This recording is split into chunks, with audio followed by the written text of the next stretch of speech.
Baldy, I still can't believe what happened in the fourth quarter. Maybe you could explain it to us after watching the film. Why do you think that one got away from the Giants in Denver? It just can't put, one thing. 4 straight touchdowns like that. They got hot. Obviously, everybody's talked about, the decision to throw it on 3rd down and 5, at your own 30-yard line. When Denver's already clearly showing you that they're going to burn all their timeouts, that the clock is the enemy. They need as much time as possible. It's a 2-score game. It's 26-16. And, of course, Jaxson makes the one bad throw that he makes all day. He's trying to step over all kinds of bodies in there. Skattebo's on the ground. The Singleton's on the ground. He's trying to step over it to get it to Theo. And, Sternad jumps out, and takes it away from him. I'm not sure if you saw him or not. It might have just been a bad throw because of all the traffic that he was trying to navigate. But, that play, really hurt him because they got him a short field. They got the instant score. The quarterback got really hot.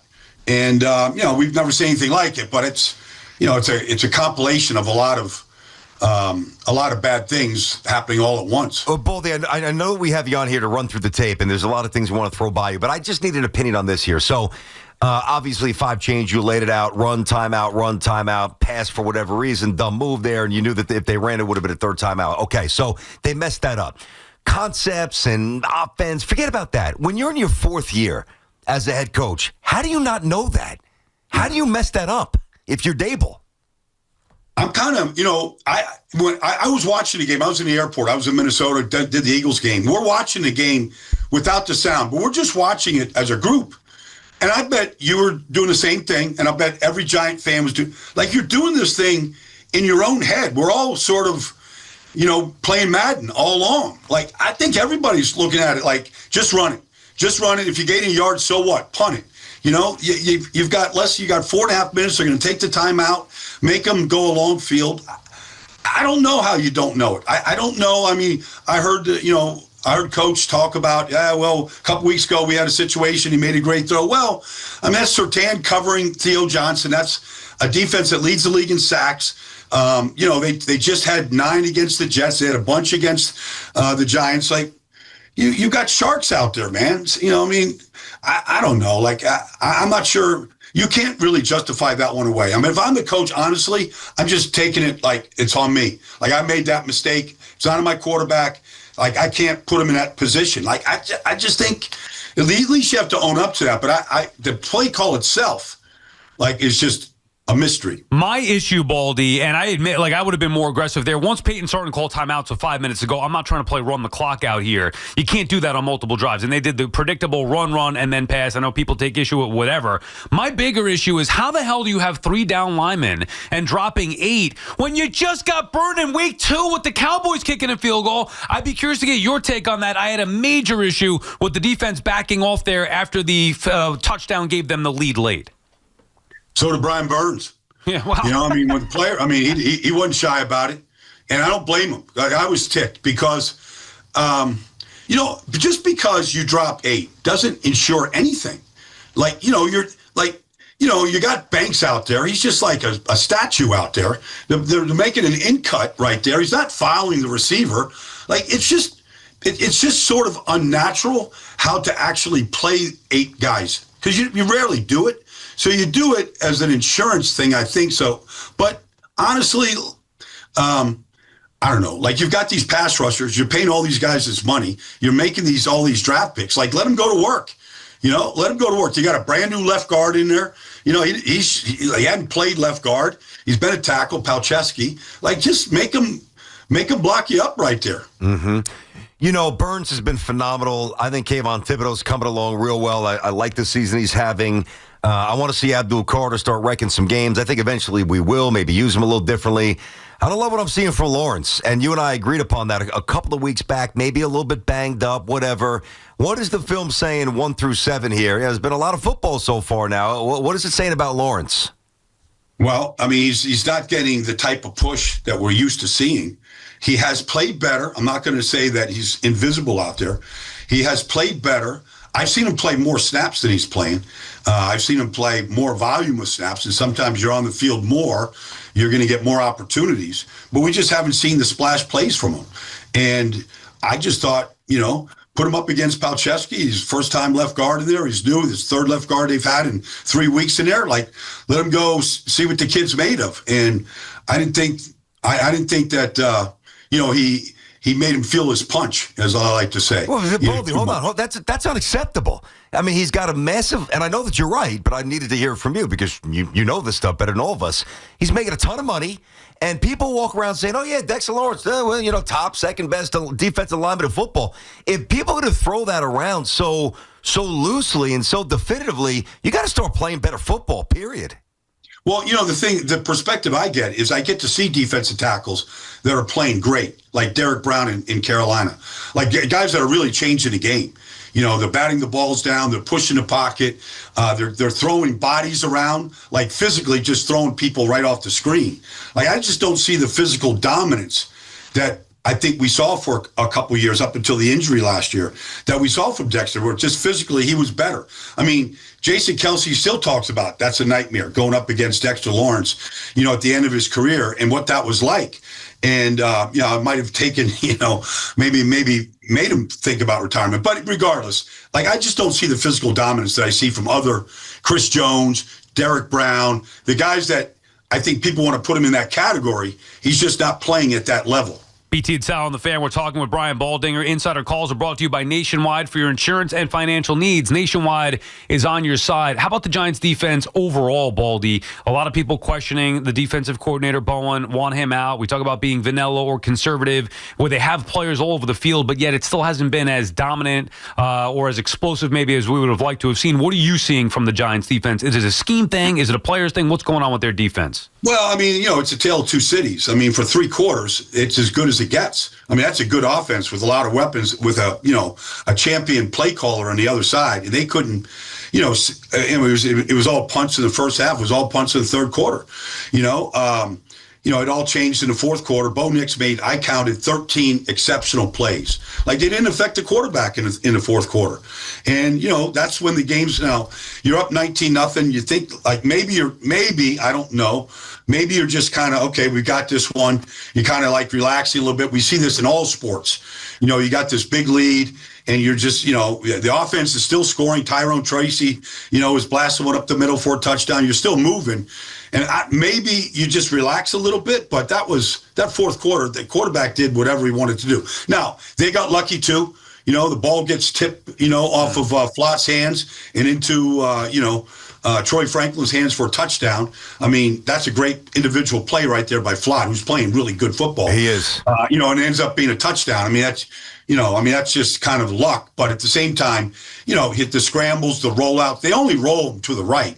Like, I mean, at some point you just go, okay, let's pressure him from that side so he can't come to the right where he's more comfortable. Yeah, and by the way, the Giants got a little bit lucky, too. They had a ricochet for a touchdown. No doubt. So, Yeah. Okay, so I'm kind of hearing two different things with regards to the presentation of the Giants offense. Now, the other day they were talking a little bit, didn't delve too deeply into it, but they did mention, hey, there's some concepts that were utilized at Ole Miss. Okay. And then I also see a lot on social media, people who do what you do, not as well as you, but who do what you do, talking about, it looks a little scattered. Giants offense looks like recess bowl. So which one is it? Are they doing Ole Miss stuff, or are they just running around like they're in recess? He might have had more talent at Ole Miss than he has now. Look, Trey Harris, you go watch Trey Harris play. I mean, you might take him over anybody that's playing wide out.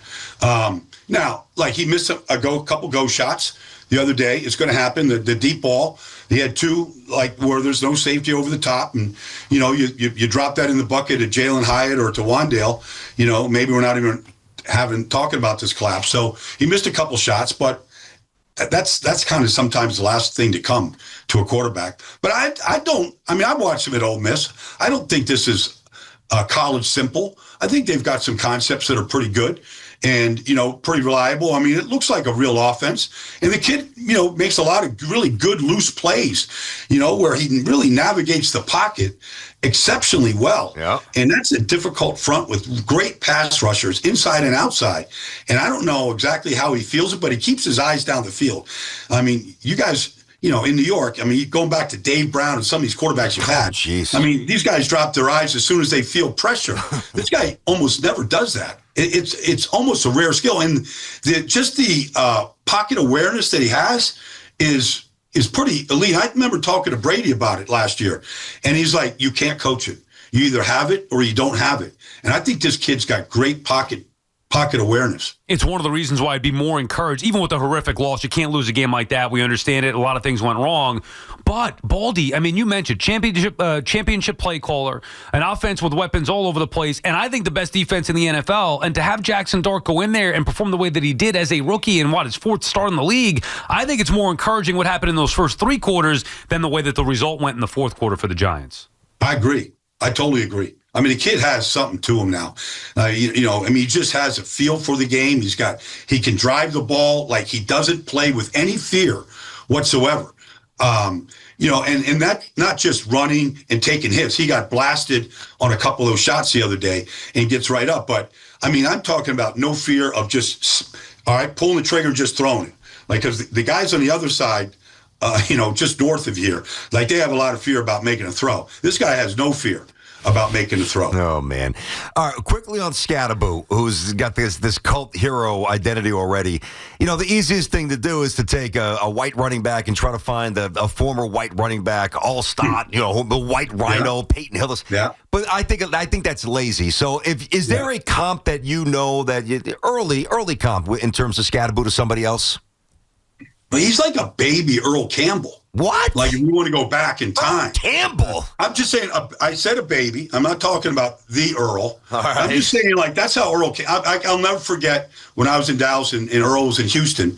We played him every year in preseason. And I still remember him, like, literally like a rhino, like hitting Everson Walls and, like, literally flipping him off the field back when, starters used to play in the preseason. But, I mean, you can feel these hits. You can feel it. Like, you can feel it in the stands. You can feel it when you're sitting here in a little film room and watching him. You can feel his power. It's real. I saw it at Arizona State. Like, he was the only guy he had. He was the only player they had at Arizona State. And they took Texas right to the brink. And he was doing that against guys that are, guy that was playing on Sunday for Denver, Jay Barron. Like, he buried him in college. Like, he's got rare power. Baldy, if we go around the league, because I don't want to waste anybody's time on the Jets, certainly not your time here. They're not worth talking about. Colts, how legit are Daniel Jones and the Indianapolis Colts? They're totally legit. Like, Daniel Jones, like, I know he had a couple interceptions against the Rams. One wasn't his fault, but the guys did not make mistakes. The offense is dynamic. They just took the Chargers apart. They put up 44 on the Chargers. Like, and they went up and down the field on the road against that defense. It is well designed. They've got the leading rusher in the league, a solid offensive line, and they've got what you would call weapons. Like, Tyler Warren is a beast. He reminds me of Mark Bavaro, be honest with you. Like, that type of presence about him. And, just to use a giant, cult hero. But the offense is really good, really good. They could easily be 7-0 right now. Are the Pats a year away, or are they kind of entering the real category? Well, they went to Buffalo and they beat Buffalo. Yep. They took Tennessee apart. The quarterback doesn't make mistakes. They fixed the offensive line. 2 rookies on the left side are playing like veterans right now. And they got a championship-level coach. So they've improved the talent everywhere. Stephon Diggs is playing really good for them. Kayshon Boutte is a legit receiver. Like, they got talent. They're going to be they're going to make a lot of noise in the AFC East. And it won't surprise me to see them win the division. Last one, Baldy. The Eagles, Giants again. This one's going to be in Philadelphia. You did the game. You just said Minnesota. Eagles starting to right the ship maybe a little bit. Where do you think that team is at going into this game with the Giants pounding them on Thursday Night Football a couple weeks ago? Is it going to be a different Eagles team? Can the Giants have a chance here? Where are the Eagles at? I don't think the Eagles are a great defense. They're minus. They might sign Brandon Graham today. That retired. I mean, they just need somebody. Zadarius Smith, they thought, could give them a little juice off the edge. He went into retirement. They need help rushing a passer. They don't have a left corner. There's a real weakness in defense. And then offensively, they went to a play-action pass game and kind of joined the 21st century, and they got a bunch of big plays off it on Sunday against the Vikings, which was the difference. The quarterback had his best game in a long time. The receivers are big time. So, I mean, they look different, but Saquon's still really struggling to run the football. Over 40% of all of his runs this year have gone for a yard or less. Wow. Is that him or the offensive line? Wow, what a number. Nah, I think it's more the offensive line. They had a backup center in there. The left guard's been in and out of the lineup. He doesn't look the same with a bunch of injuries that he's playing through. I think it's more the offensive line than Saquon at this point. Thanks, Baldy. We'll talk to you next week. Yep. Good stuff. Okay, guys, you got it. All right, there you go. That was Odyssey NFL Insider Brian Baldinger.